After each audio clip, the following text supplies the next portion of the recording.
Şimdi de bu. As. Sevdi. Geri çek.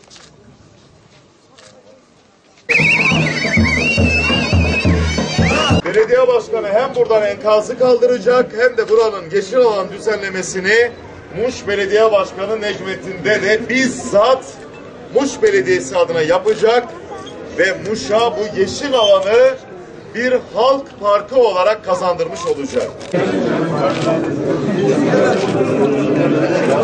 Geniş çalışalım mı? Geniş çalışalım.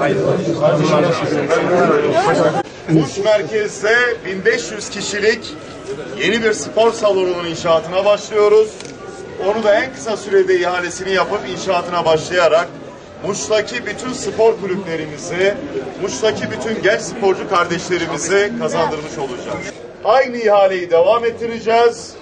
Valiliğimizin bize teslim ettiği arsa üzerinde Muş vilayetimizi yeni bir stadyuma kavuşturacağız.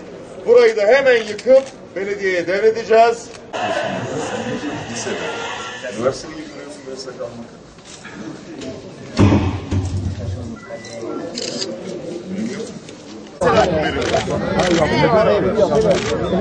Mısırlı kardeşlerimize buradan selam olsun. Allah onların yardımcısı olsun.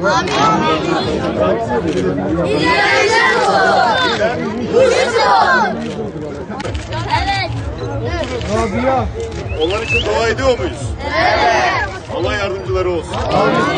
Mısırlı kardeşlerimiz hemen hemen hepsi sizin yaşlarınızda ve ölümle burun burunalar.